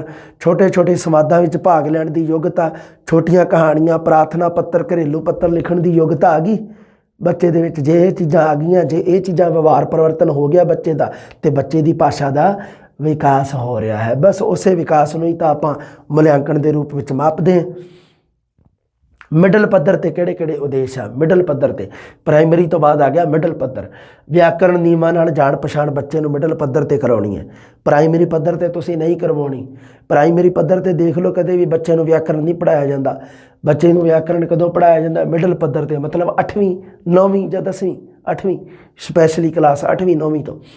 ਸ਼ਬਦ ਭੰਡਾਰ, ਅਖਾਣ, ਮੁਹਾਵਰੇ ਆਦਿ ਵਿੱਚ ਵਾਧਾ ਕਰਨਾ, ਠੀਕ ਹੈ। ਸ਼ਬਦ ਭੰਡਾਰ ਦਾ ਵਾਧਾ ਇੱਥੇ ਵੀ ਹੋਵੇਗਾ, ਪਰ ਸ਼ਬਦ ਭੰਡਾਰ ਦੇ ਵਿੱਚ ਵਾਧਾ ਹੋਣਾ ਸ਼ੁਰੂ ਕਦੋਂ ਹੋ ਜਾਊਗਾ? ਪ੍ਰਾਇਮਰੀ ਪੱਧਰ 'ਤੇ। ਉਹਦੇ ਬਾਅਦ ਵੀ ਚੱਲਦਾ ਰਹੂਗਾ। ਅਖਾਣ ਮੁਹਾਵਰੇ ਆਰੰਭਿਕ ਸ਼੍ਰੇਣੀਆਂ ਦੇ ਵਿੱਚ ਨਹੀਂ ਦੱਸਣੇ। ਸੋਝ ਸੁਆਦ ਬਿਰਤੀ ਦਾ ਵਿਕਾਸ, ਅੰਦਰੂਨੀ ਸੁੰਦਰਤਾ, ਮਨ ਦੀ ਸੁੰਦਰਤਾ ਹੈ ਨਾ, ਕਵਿਤਾ ਦੇ ਭਾਵਾਂ ਨੂੰ ਪ੍ਰਗਟ ਕਰਨਾ, ਕਵਿਤਾ ਦੇ ਭਾਵਾਂ ਨੂੰ ਗ੍ਰਹਿਣ ਕਰਨ ਦੀ ਸੁੰਦਰਤਾ, ਜਿਹੜੀ ਸੋਝ ਸੁਆਦ ਬਿਰਤੀ, ਉਹ ਵਿਕਾਸ ਮਿਡਲ ਪੱਧਰ 'ਤੇ ਹੋਊਗਾ। ਸੰਵਾਦ ਅਤੇ ਅਭਿਨੈ ਦੀ ਯੋਗਤਾ ਦਾ ਵਿਕਾਸ, ਦੇਖੋ ਉਹਦੇ ਵਿੱਚ ਕੀ ਹੈ ਵੀ ਛੋਟੇ ਛੋਟੇ ਸੰਵਾਦਾਂ ਦੇ ਵਿੱਚ ਤਾਂ ਬੱਚਾ ਭਾਗ ਲੈ ਸਕਦਾ, ਪਰ ਜਿਹੜਾ ਕੋਈ ਵੱਡਾ ਸੰਵਾਦ ਹੈ, ਮੰਨ ਲਓ ਕੋਈ ਪ੍ਰਤੀਯੋਗਿਤਾ ਰੱਖਦੀ, ਉਹਦੇ ਵਿੱਚ ਮਿਡਲ ਪੱਧਰ 'ਤੇ ਬੱਚਾ, ਮਿਡਲ ਪੱਧਰ ਦਾ ਬੱਚਾ ਹੀ ਸੰਵਾਦ ਵਿਕਸਿਤ ਹੋਊਗਾ। ਅਭਿਨੈ ਐਕਟਿੰਗ ਕਰਨ ਦੀ ਯੋਗਤਾ, ਨਾਟਕ ਖੇਡਣ ਦੀ ਯੋਗਤਾ ਮਿਡਲ ਕਲਾਸ ਦੀ ਸ਼੍ਰੇਣੀ 'ਚ ਆਉਂਦੀ ਹੈ। ਇਹਨੂੰ ਅਭਿਨੈ ਕਰਨ ਦੀ ਯੋਗਤਾ, ਤੇਜ਼ ਵਾਚਨ, ਸਵੈ ਅਧਿਐਨ ਦੀ ਰੁਚੀ, ਤੇਜ਼ ਵਾਚਨ ਬੱਚੇ 'ਚ ਇੱਥੇ ਪੂਰਾ ਵਿਕਸਿਤ ਹੋ ਜਾਂਦਾ ਹੈ। ਲਿਖਤ ਵਿੱਚ ਡੂੰਘੇ ਵਿਚਾਰਾਂ ਨੂੰ ਸਮਝਣਾ, ਅਭਿਨੈ, ਗਾਇਨ, ਭਾਸ਼ਣ, ਵਾਦ ਵਿਵਾਦ ਆਦਿ ਕਲਾਤਮਕ ਰੁਚੀਆਂ ਦਾ ਵਿਕਾਸ ਹੋ ਗਿਆ। ਪਾਠ ਪੁਸਤਕ ਤੋਂ ਇਲਾਵਾ ਦੂਸਰੀਆਂ ਪੁਸਤਕਾਂ ਦਾ ਮੌਨ ਪਾਠ ਰਾਹੀਂ ਅਧਿਐਨ ਕਰਨ ਸਕਣ ਦੀ ਯੋਗਤਾ ਦਾ ਵਿਕਾਸ ਹੋਣਾ। ਇਹ ਸਾਰੇ ਮਿਡਲ ਪੱਧਰ 'ਤੇ ਉਦੇਸ਼ ਹੈ ਪੰਜਾਬੀ ਭਾਸ਼ਾ ਸਿੱਖਿਆ ਦੇ। ਛੋਟੀਆਂ ਛੋਟੀਆਂ ਮੌਲਿਕ ਕਹਾਣੀਆਂ ਰਚਣ ਦੀ ਯੋਗਤਾ, ਮੌਲਿਕ ਕਹਾਣੀਆਂ ਰਚੇ ਬੱਚਾ ਆਪਦੇ ਵੱਲੋਂ। ਉਚਿਤ ਗਤੀ ਨਾਲ ਨਿਬੰਧ, ਸਾਰ ਪੱਤਰ ਆਦਿ ਲਿਖਣ ਦੀ ਕਲਾ ਵਿੱਚ ਨਿਪੁੰਨਤਾ ਹੋਣੀ। ਇਹ ਸਾਰੇ ਮਿਡਲ ਪੱਧਰ 'ਤੇ ਹੈ। ਹੁਣ ਦੇਖਦੇ ਆ ਜੀ ਉੱਚ ਪੱਧਰ 'ਤੇ ਪੰਜਾਬੀ ਸਿੱਖਿਆ ਦੇ ਉਦੇਸ਼। ਪ੍ਰਾਰੰਭਿਕ ਪੱਧਰ 'ਤੇ ਵਿਵਹਾਰ ਪਰਿਵਰਤਨਾਂ ਦੇ ਪਤਾ ਕਿਉਂ ਦੱਸਿਆ? ਕਿਉਂਕਿ ਉਹ ਜ਼ਿਆਦਾ ਇੰਪੋਰਟੈਂਟ ਹੈ ਪ੍ਰਾਇਮਰੀ ਪੱਧਰ। ਕਿਉਂਕਿ ਜਿਹੜੇ ਸਾਡੇ ਰੀਟ ਆਰਟ ਐਡ ਦੇ ਅੱਗੇ ਜਾ ਕੇ ਜਦੋਂ ਅਧਿਆਪਕ ਬਣਨਗੇ ਤਾਂ ਉਹ ਪਹਿਲੀ ਤੋਂ ਪੰਜਵੀਂ ਤੇ ਪਹਿਲੀ ਤੋਂ 8ਵੀਂ ਵਾਲਿਆਂ ਤੱਕ ਹੈ ਨਾ। ਇਸ ਕਰਕੇ ਇਹ ਆਰੰਭਿਕ ਪੱਧਰ ਦਾ ਹੀ ਮੈਂ ਦੱਸਿਆ ਤੁਹਾਨੂੰ। ਕੰਮ ਦੀ ਗੱਲ ਹੀ ਦੱਸੂਗਾ ਤੁਹਾਨੂੰ, ਐਵੇਂ ਕੋਈ ਫਾਲਤੂ ਨਹੀਂ ਦੱਸਣੀ, ਕੋਈ ਲੋੜ ਨਹੀਂ ਆਪਾਂ ਨੂੰ ਗਿਆਨ ਇਕੱਠਾ ਕਰਨਾ। ਸਾਰੀ ਜ਼ਿੰਦਗੀ ਪਈ ਆ, ਬਾਅਦ 'ਚ ਕਰ ਲਾਂਗੇ ਆਪਾਂ। ਸਭ ਤੋਂ ਪਹਿਲਾਂ ਆਪਾਂ ਜਿਹੜੀ ਆਪਾਂ ਕੰਮ ਦੀ ਗੱਲ ਆ, ਆਪਣਾ ਜਿਹੜਾ ਮੇਨ ਨਿਸ਼ਾਨਾ ਏਮ ਉਹ ਕੀ ਆ? ਆਪਾਂ ਸਰਕਾਰੀ ਨੌਕਰੀ ਪ੍ਰਾਪਤ ਕਰਨੀ। ਕਿਉਂਕਿ ਬਹੁਤ ਸਾਰੇ ਆਪਣੇ ਮਾਂ ਪਿਓ ਹੋਏ ਹੈ ਨਾ ਵੀ ਫਿਰ ਕੀ ਹੈ ਅੱਗੇ ਵੀ ਸਾਡੇ ਜਿਵੇਂ ਸਕੇ ਸੰਬੰਧੀ ਹੈ ਨਾ, ਸਕੇ ਸੰਬੰਧੀ ਤਾਂ ਖੈਰ ਇੰਨਾ ਨਹੀਂ ਕਰਦੇ, ਉਹ ਤਾਂ ਐਂ ਹੀ ਚਾਹੁੰਦੇ ਹੁੰਦੇ ਵੀ ਇਹ ਨੌਕਰੀ ਲੱਗੇ ਹੀ ਨਾ। ਉਹ ਤਾਂ ਐਂ ਹੀ ਚਾਹੁੰਦੇ ਆ, ਅਸਲ ਚਾਹੁੰਦੇ ਆ ਮਾਂ ਪਿਓ। ਮਾਂ ਪਿਓ ਚਾਹੁੰਦੇ ਵੀ ਸਾਡਾ ਧੀ ਪੁੱਤ ਕਿਤੇ ਲੱਗ ਜੇ ਨੌਕਰੀ 'ਤੇ ਹੈ ਨਾ, ਬੜੀ ਐਕਸਪੈਕਟੇਸ਼ਨ ਹੁੰਦੀ ਆ। ਇਸ ਕਰਕੇ ਸਾਰੀਆਂ ਚੀਜ਼ਾਂ ਨੂੰ ਭੁੱਲ ਕੇ, ਸਾਰੇ ਦੁੱਖ ਦਰਦਾਂ ਨੂੰ ਭੁੱਲ ਕੇ ਇੱਕ ਵਾਰੀ ਤਿਆਰੀ ਦੇ ਵਿੱਚ ਜੁਟ ਜਾਓ। ਬਸ ਆਪਣੇ ਆਪ ਨੂੰ ਹੌਸਲਾ ਰੱਖਿਆ ਕਰੋ, ਹੌਸਲਾ ਪਸਤ ਨਾ ਹੋਣ ਦਿਆ ਕਰੋ। ਹੌਸਲਾ ਪੂਰਾ ਐਨ ਵਧੀਆ ਆਪਣੇ ਮਨ ਦੇ ਵਿੱਚ ਰੱਖਿਆ ਕਰੋ। ਕਦੀ ਮੰਨ ਲਓ ਹੋ ਜਾਂਦੀ ਹੈ ਘਰ ਦੇ ਵਿੱਚ ਕੋਈ ਐਵੇਂ ਦੀ ਗੱਲ, ਜਾਂ ਕਈ ਵਾਰੀ ਆਪ ਦਾ ਵੀ ਪੜ੍ਹਨ ਨੂੰ ਜੀਅ ਨਹੀਂ ਕਰਦਾ, ਉਦੋਂ ਕੋਸ਼ਿਸ਼ ਕਰਿਆ ਕਰੋ ਵੀ ਵਾਤਾਵਰਣ ਦੇ ਵਿੱਚ ਥੋੜ੍ਹੀ ਤਬਦੀਲੀ ਆ ਜਾਏ ਤਾਂ ਬਸ। ਪਰ ਜ਼ਰੂਰ ਐਵੇਂ, ਕਿਉਂਕਿ ਹਰ ਵਿਦਿਆਰਥੀ ਨਾਲ ਹੁੰਦਾ, ਮੇਰੇ ਨਾਲ ਵੀ ਹੁੰਦਾ ਰਿਹਾ, ਸੰਤਵੀਰ ਜੀ ਨਾਲ ਵੀ ਹੁੰਦਾ ਰਿਹਾ ਵੀ ਕਦੇ ਕਦੇ ਐਵੇਂ ਦਾ ਦਿਨ ਆਉਣਾ ਜਿੱਦਣ ਪੜ੍ਹਾਈ 'ਚ ਦਿਲ ਨਹੀਂ ਲੱਗਦਾ, ਜਿੱਦਣ ਸਥਿਤੀ ਡਾਵਾਂਡੋਲ ਹੈ, ਜਿੱਦਣ ਮਨ ਪਤਾ ਨਹੀਂ ਮਨ ਦੇ ਵਿੱਚ ਤਰ੍ਹਾਂ ਤਰ੍ਹਾਂ ਦੇ ਵਿਚਾਰ ਆਈ ਜਾਂਦੇ ਆ, ਬੁਰੇ ਜੇ ਭੈੜੇ ਜੇ ਵਿਚਾਰ ਆਈ ਜਾਂਦੇ ਆ। ਇਸ ਤਰ੍ਹਾਂ ਦੀਆਂ ਪ੍ਰਸਥਿਤੀਆਂ ਆਉਂਦੀਆਂ ਰਹਿੰਦੀਆਂ। ਇਹਨਾਂ ਪ੍ਰਸਥਿਤੀਆਂ ਤੋਂ ਲੜਨਾ ਹੀ ਤਾਂ ਜ਼ਿੰਦਗੀ ਹੈ ਨਾ। ਜ਼ਿੰਦਗੀ ਸਧਾਰਨ ਨਹੀਂ ਹੈ, ਜ਼ਿੰਦਗੀ ਕੰਪਲੀਕੇਟਡ ਹੈ। ਪੂਰੀ ਆਪਣੀ ਜ਼ਿੰਦਗੀ ਸਧਾਰਨ ਨਹੀਂ ਗੀ ਇਹ। ਇਹਨੂੰ ਆਪਣੇ ਹਿਸਾਬ ਨਾਲ ਜੇ ਆਪਾਂ ਜੀਣਾ ਤਾਂ ਉਹਦੇ ਵਿੱਚੋਂ ਆਪਾਂ ਮਤਲਬ ਸਮਝੋ ਵੀ ਉਹ ਲੰਘਣਾ ਪੈਣਾ ਉਹਨਾਂ ਪ੍ਰਸਥਿਤੀਆਂ ਦੇ ਵਿੱਚ ਦੀ। ਹਾਂ, ਰਸ ਛੰਦ ਅਤੇ ਅਲੰਕਾਰ ਦਾ ਗਿਆਨ ਬੱਚੇ ਨੂੰ ਉੱਚ ਪੱਧਰ 'ਤੇ ਦੇਣਾ। ਰਸ ਛੰਦ ਅਤੇ ਅਲੰਕਾਰ, ਮੁਹਾਵਰੇ ਅਖਾਣਾਂ ਦਾ ਠੀਕ ਹੈ ਮਿਡਲ ਪੱਧਰ 'ਤੇ ਦੇ ਸਕਦੇ ਆ। ਰਸ ਛੰਦ ਅਤੇ ਅਲੰਕਾਰਾਂ ਦਾ ਸੰਬੰਧ ਉੱਚ ਪੱਧਰ ਦੇ ਨਾਲ ਹੈ। ਚਿੰਤਨ ਕਰਨ ਦੀ ਯੋਗਤਾ ਦਾ ਵਿਕਾਸ ਉੱਚ ਪੱਧਰ ਦੇ ਨਾਲ ਹੈ। ਅੱਗੇ ਦੇਖੋ ਸੋਝਾਤਮਕ ਅਤੇ ਸਿਰਜਣਾਤਮਕ ਸ਼ਕਤੀਆਂ ਦਾ ਵਿਕਾਸ। ਅੱਗੇ ਆ ਗਿਆ ਜੀ ਮੌਖਿਕ ਅਤੇ ਲਿਖਤ ਪ੍ਰਕਾਰਾਂ ਅਤੇ ਸ਼ੈਲੀਆਂ ਦਾ ਗਿਆਨ ਕਿ ਮੌਖਿਕ ਕਿੰਨੇ ਪ੍ਰਕਾਰ ਨਾਲ ਲਿਖਦੇ ਹਾਂ ਆਪਾਂ, ਲਿਖਤ ਪਰ ਕਿੰਨੇ ਪ੍ਰਕਾਰ ਨਾਲ ਲਿਖਦੇ ਹਾਂ ਹੈ ਨਾ।